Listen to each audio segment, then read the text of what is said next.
Is Minecraft a game everyone can connect to? I think so. Let me explain why.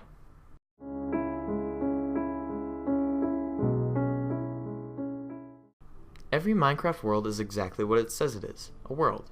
If you think of it in this sense, it has everything our untouched Earth offers and then some, right? Portraying itself as something so familiar to the player is what I believe makes Minecraft so successful. The player not only can establish a connection between themselves and their surroundings, but they can also be reminded of past experiences. Try this for example. Think of one of your most prominent memories experienced out in nature. Whether it's running through the snow, laying outside under the stars, or walking the beach at sunset, Minecraft's environment not only can bring back these experiences, but allow you to recreate them and relive them. Sometimes thinking back to things, experiencing memories again in your mind, is almost as good as the real thing. Minecraft is the medium that takes it one step further, and because of this, any person in the world could take enjoyment out of this game. Could this be the one factor of its immense popularity? I mean, with such relatability, surely it has the power to connect to a massively diverse audience. What's also great is how people don't even have to be playing the game with the intention to recreate these memories. They're produced merely from trying to survive out in the world.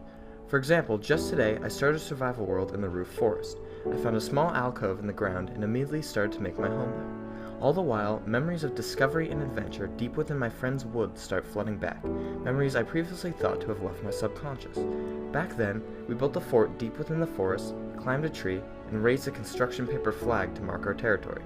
Oddly enough, I believe that a game that's only been out for almost 4 years now has the power to create nostalgic feelings within a person, as it has done so with me in this instance, and that is what makes this game so powerful. Even if a memory cannot be recalled from the bare terrain of Minecraft's worlds, it can be created. Minecraft wasn't made to just run around in the sand thinking of the good old days, right? You're supposed to make giant buildings, cities, anything really. So what's stopping anyone from recreating places that hold significance to them? Mojang has provided nearly all the necessary tools to accomplish such a task, and the player is really only limited to their imagination. While on the topic of nostalgia, I'd like to bring up a second point.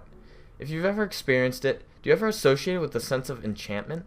As if in hindsight the memories have changed in a magical sense. I can't help but to think of Alice in Wonderland and Bridge to Terabithia as I mention this.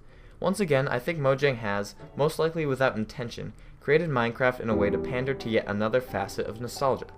Aspects in the game that are most reminiscent of RPGs, like the mobs, gigantic mushrooms, dungeons, witches, potions, and enchantments sort of accompany any nostalgic feelings with an enchanted touch.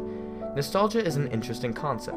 Many people, including my English teacher from freshman year, believe that it can only be felt by the wise and experienced. His argument was that we couldn't yet feel nostalgia because we were currently living in the moment where the best memories are created, the high school years.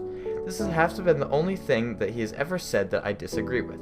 I think that both as a person and as a gamer, I have been able to experience nostalgia having only lived less than a decade since these memories were created. Minecraft may even have a part to play in all this. Video games create memories in ways nothing else can. They have the ability to transport a person to a totally different world. But can't media like books and movies do that? Yes, but those lack the factor of interactivity. Being able to control a character allows one to feel less as if they are tagging along for the ride, and more as if they are achieving these great feats themselves.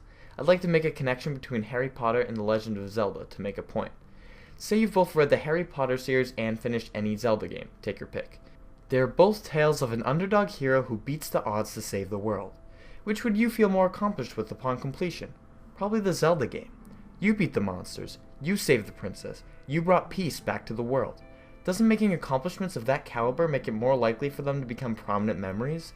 It's odd to think that saving Hyrule could manifest itself into one's mind as a nostalgic accomplishment, but it's also really unique and interesting. Gaming has, in a sense, changed generations of young people, and I don't know whether to think of this as a good or bad thing. So where does Minecraft come in? Well, I think that games have both led to the creation of prominent memories and the enabling of reminiscence to the degree of a more experienced person. Before, maybe kids couldn't feel nostalgic because they had no means to do so, but as I have explained, Minecraft makes this task very possible.